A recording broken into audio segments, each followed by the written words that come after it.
So, one of my Facebook friends has become an uber-feminist. I'm not sure when he made the transition, but for a while he was one of those young, libertarian, skeptical, atheist types. A guy who was a big fan of South Park and Penn and Teller. I love Penn and Teller, and I love South Park. They never disappoint. And he's also a punk rocker to boot. But at this point, he's been thoroughly indoctrinated into radical feminism.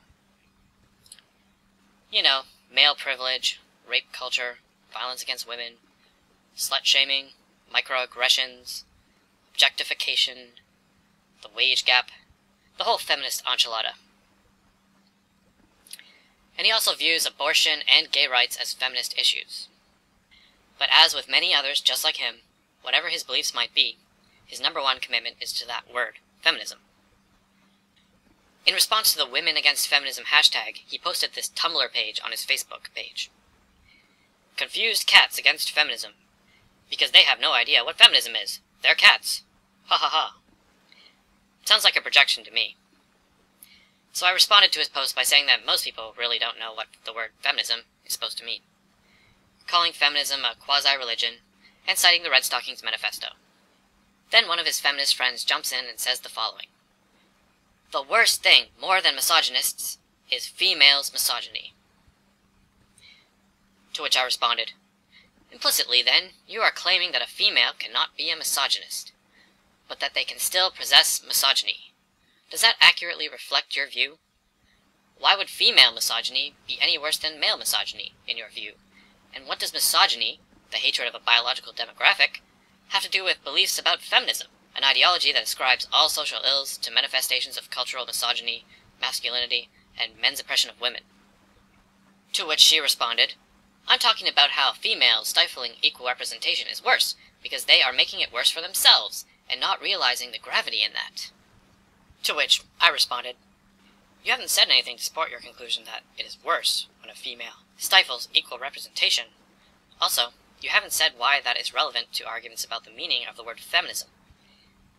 You did say that women are making it worse for themselves, and from that I gather that you think that feminism promotes women's collective interests, that it helps the average woman or the majority of women. Am I right?" To which she responded, "I'm at work. I will reply with a better answer later. I don't have time to have a debate complete with intro, rebuttal, and conclusions. I just wanted to comment one simple sentence that you may or may not agree with that complements my friend's status, instead of simply saying, 'I agree.' Otherwise, I would have only liked the status, instead of having to argue with a man who needs reassurance during an argument to decide for himself if a woman may participate in a conversation, as if it is your command that I am waiting for to answer or not, or to elaborate, at your disposal."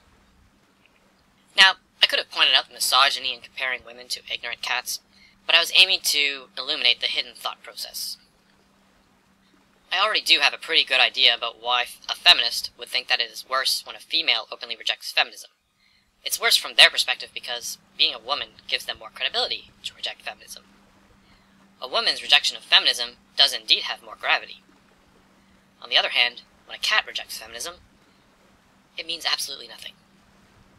Thus, it does more damage to the reputation of feminism when a woman opposes it. And even more so if she appears to be attractive, or eloquent, or intelligent, or stylish, or hip, or famous, or important, or at the very least normal looking. Because that makes it so much harder to just dismiss her point of view. By contrast, it's very easy to dismiss a cat's perspective on feminism, isn't it? Third-wave feminists, who I think of as feminist apologists, are trying to build credibility out of thin air. That's why they bother with these empty, fill-in-the-blank, "I need feminism because" campaigns. And that's why they ask celebrities to identify themselves as feminists. For now, the focus is not on promoting their ideas. It's all about getting support and getting a following. They can see that feminism is dying out quickly, and they want to keep feminism alive, even if it just means keeping the word feminism alive. So here's the cats against feminism argument in a nutshell. Feminism is true. You reject feminism, therefore you don't understand feminism. You don't understand feminism, therefore your opinion doesn't invalidate feminism. Feminism escapes refutation and remains valid. Feminism is true because feminism is true. This is a classic example of circular reasoning, and it only works on brainwashed fools. Nothing concerns feminists more than an opponent with robust credibility.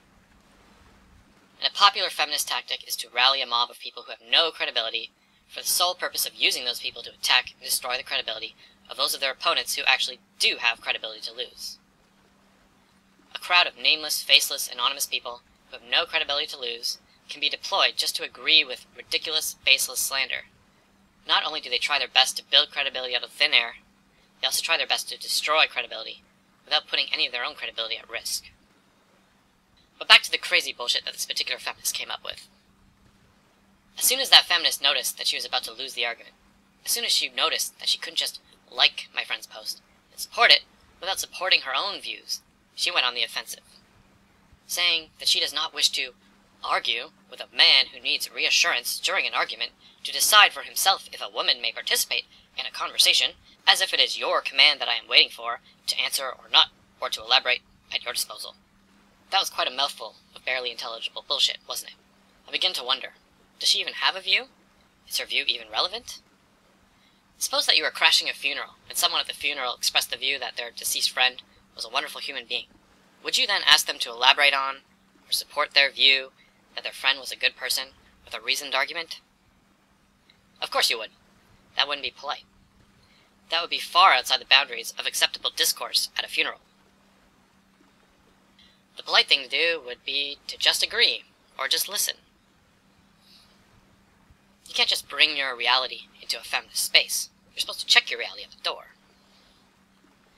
So I crossed the line, and her response was to use projection and to try to paint me as controlling, saying that I was looking for reassurance, commanding her, deciding whether or not a woman may participate in a conversation, forcing her to dance and jump through hoops for my amusement, as though she's my slave, talking down to her as my subordinate. It has been my experience that female feminists instinctively play the victim when they sense that they're about to lose an argument.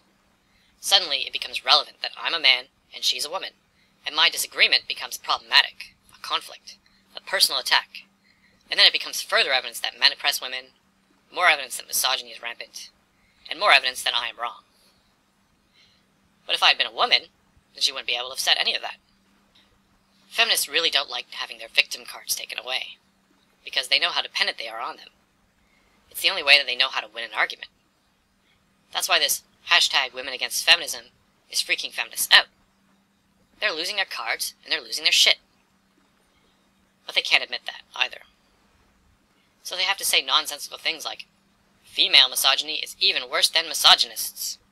Because if they were inadvertently to say something that closely resembled what they were actually thinking, then that would be like showing their cards.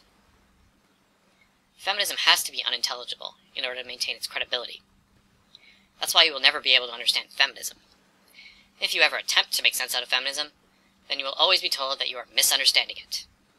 The only thing that you can ever hope to accomplish is to pretend to understand it. And this can be accomplished easily by just nodding along and agreeing. That's the only way to truly understand feminism. If you totally understand feminism, then you agree with feminism. And if you totally agree with feminism, then you'll understand it. The more feminist slogans and terms that you can memorize, the more feminist you are. But don't forget, it's very important to understand the feminist slogans and terms that you've memorized. And by understand them, I just mean that you should never use these terms or slogans in a way that would make them seem comprehensible. White noise is a powerful weapon.